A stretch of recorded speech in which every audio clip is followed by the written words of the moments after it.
I activate my trap card. Wrong game. I tap my swamp for mana. Really the wrong game. I got it. I attach an energy card. Nope, also still very wrong. What f***ing card game are we playing this time? We're talking about the Witchwood expansion.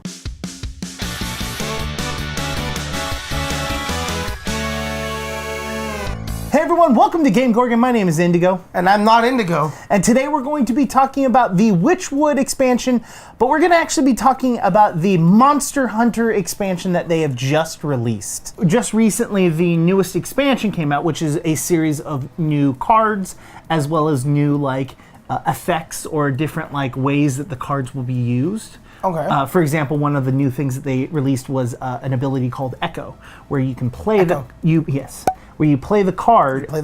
And then you're able to play it over and over again. And you're able to play it over and over again. As long as you have enough mana to pay for it again. As long as you have mana. Okay, that makes sense. So the newest expansion is called Witchwood. And that's the theme of the next expansion. Okay. And so the Monster Hunter, that's what the new dungeon run expansion is. Not to be confused with the Monster Hunter that's only out on console right now, but it's coming to PC Master Race soon, I think. This is kind of going along the same route that the original dungeon runs in Cobalt and Catacombs. Okay. But the difference is there's only 4 monster hunters that have a unique hero power. And they're themed from characters from this expansion. Pretty much new powers you can get, but it's all just PVE stuff. Correct. Right? You're not playing against other people. Okay, I was gonna say that sounds stupidly overpowered. Darius Crowley actually has a very unique ability where he has a card that gets played right from the beginning that's on the table that can't be destroyed, and it's a cannon. And whenever he uses his hero power, it does 1 damage to the creature that's directly in front of it, or if it's slightly off to the side, it will do 1 damage to both creatures that's in front of it. And if there's no creatures, it will do damage directly to the enemy. What does a cannon have to do with a werewolf?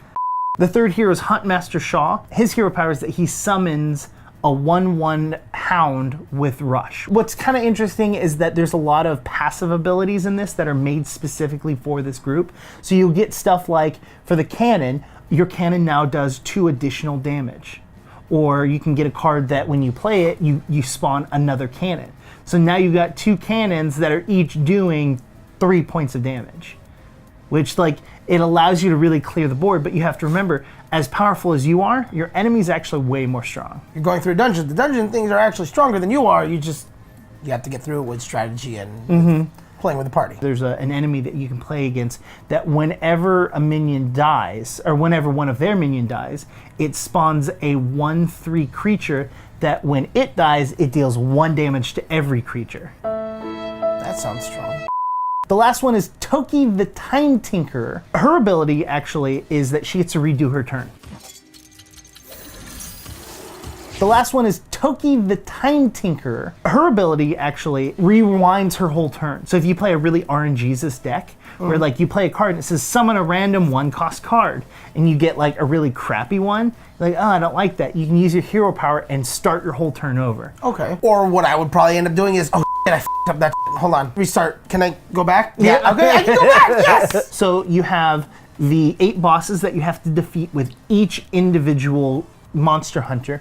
And then after you do all of that, you're actually going to go and face the final challenge where you're going to be able to choose who you have and fight against 1 mega boss. It really is a dungeon run.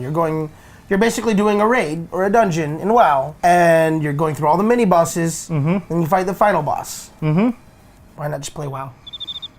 You can do it. You can do a boss in 10 minutes and then stop and leave, and then come back and then play another boss and then stop and then leave. Versus WoW, which if you're in a dungeon, you're going to be in there for a while. And some people that like to play the strategy of a card game that's solo player versus, the multiplayer online game. This is also a free-to-play game, and the dungeon run is also free. And they give you all of the cards that you're given. But you only really play those in that. Only in the dungeon, but they've got quests that are going around that defeat 10 enemies as Tess, and you get a free card pack. So then my real question here is, how do they monetize this? So that aspect of it isn't monetized at all.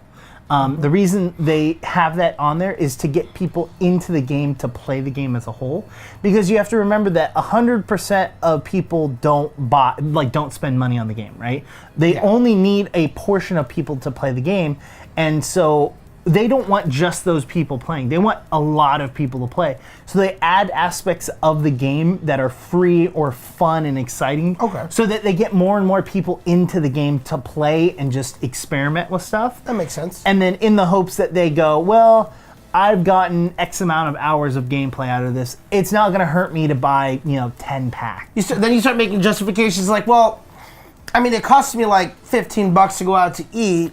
Why don't I just spend $5 on a pack or something like that? And next thing you know, you've dropped $500 on the game. Yeah. I don't know what that's like at all. You're like, oh, I've spent 80 hours playing this game. It's not going to hurt me to spend like $30. I've spent way more on other games that I've spent less time in. Will Monster Hunter get you into Hearthstone? I don't know. I probably won't be, but you might be into it. I like physical cards personally when it comes to card games. We've talked about this before. While you guys are down there, also head over and hit the like button if you like the video. Hit the subscribe button so you can prime for the excellent bell icon to get those notifications for all of our future content.